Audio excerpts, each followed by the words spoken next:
కూకుంది. చిన్నక్క, ఓ చిన్నక్క. వచ్చినావా నాయనా? నీకోసమే చూస్తాండా. నీ జాడ కనిపెట్టేదానికే పోయినాడు మా ఆయన. ఉండు నీ సంగతి చెప్తా. నా కోసమా? ఎందుకు? నీకోసమే. నిన్ను ఇలా ఇడిచిపెట్టలే. పా పోలీస్ స్టేషన్కి పోదప్పా. నీ మీద కంప్లైంట్ ఇస్తా. ఏమనుకుంటున్నావా?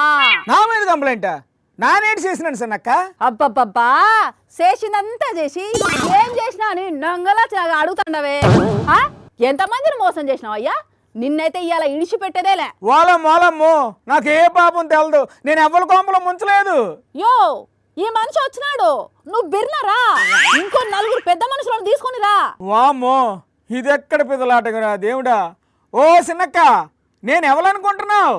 నువ్వెవరో నాకు తెల్దు అనుకుంటాండవా? నువ్వు మామూలుడు కాదు, పెద్ద మాయలోడు నువ్వు. అది కాదు చిన్నక్క, ఇటు చూడో పాలి.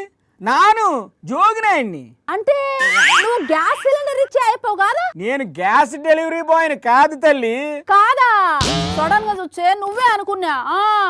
ఆడు కనుక నా చేతికి దొరకాలే. ఎందుకు? ఏం చేశాడు అతను? సీఎం గారు ఉండే ఫ్రీగా 3 సిలిండర్లు ఇస్తా అంటే మాకు ఇయ్యకుండా ఒక్కొక్కటి అమ్మేసుకుంటున్నాడు. ఇంత మోసమా? మీకు సీఎం గారు 3 గ్యాస్ సిలిండర్లు ఇచ్చారా? ఒప్పుడు ఎవరు చెప్పారు? ఎవరో చెప్పడం ఏందిన్నా? సీఎం గారే చెప్పినారు. కావాలంటే ఓ పారి చూడున్నా. ఇప్పుడు 3 సిలిండర్లు ఉచితంగా ఇస్తున్నావా లేదా అని మిమ్మల్ని అడుగుతున్నా. చూశాను. సంవత్సరానికి 3 సిలిండర్లు ఇస్తామన్నారు. ఈ లెక్కను చూస్తే పోయిన సంవత్సరం 3 సిలిండర్లు, ఈ సంవత్సరం ఇప్పటి వరకు 1 సిలిండర్, మొత్తం కలిపితే 4 సిలిండర్లు ఫ్రీగా రావాలే కదా. కానీ ఒక్కడు కూడా రాలే. అంటే ఆయప్ప అమ్ముకున్నట్లే కదా. ఇలా అన్ని ఇడిచిపెట్టేదేలే. బాబు గారు ఇప్పుడు వరకు ఇచ్చింది 1, 2 సిలిండర్లు. అది కూడా అందరికీ అందలేదంట. మరి 3 సిలిండర్లు ఇచ్చినామని చెప్తానారే. బాబు గారు ఇప్పటి వరకు ఎన్ని సిలిండర్లు ఇచ్చారో ఎవ్వరికీ లెక్క తెలియదు. అదంతా మాకు తెలుదున్నా. మాకు రావాల్సిన 4 సిలిండర్లు మాకు ఇయ్యాల్సిందే. అది నిజం అనుకుంటే ఎలా చిన్నక్క? ఓయమ్మో, ఆయన ఇచ్చామంటున్నాడు.